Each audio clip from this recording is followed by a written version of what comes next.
Hey, it's Joe Lyons, and in this video I'm going to demonstrate how to automate using AutoHotkey to insert comments in Excel. My function, which is my function library, is a bit complex. Well, it handles the complexity, right? The actual doing of it, it's pretty straightforward, especially if you're using Studio. This is one of the big advantages of using AutoHotkey Studio. So first we got to connect to Excel, so that's my line 5 here. And then I'm going to look for my Excel insert comment. So that's pulling from my function library.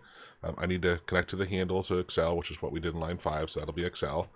I need to give it a range. You can actually have it go across multiple cells or just one. Let's just pick, A1.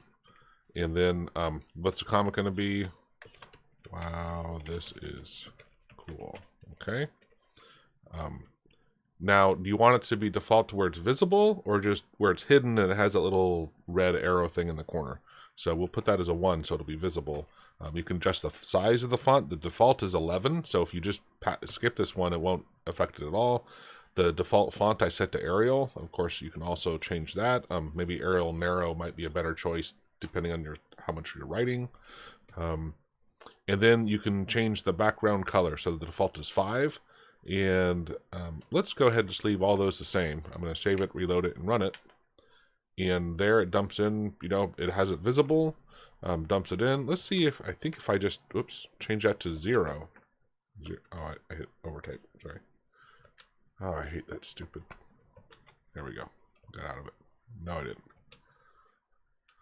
It's control 0? I forget. There we go. I am out of it. Okay. So I'll set that to, This is so fun.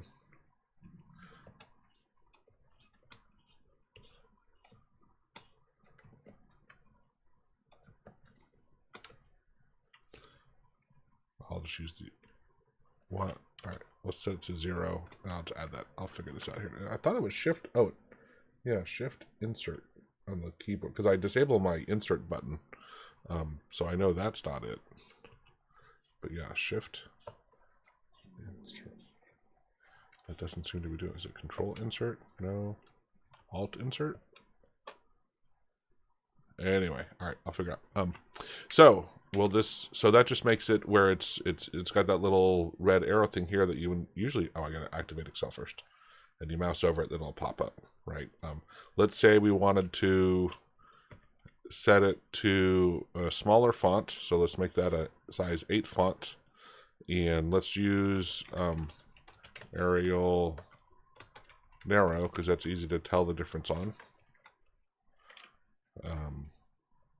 And we'll make the background color a 4, which I don't have my cheat sheet in front of me for the colors. Oh, and I wanted, let's change this back to a 1 so we can see it. So apparently 4 is blue, but you can see how I adjusted the font size. Let's change the font size to 12. And it's really going to be a pain with this.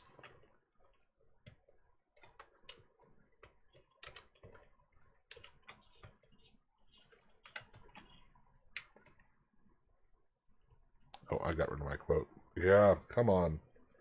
I swear it's Shift Insert. Let me click out of it.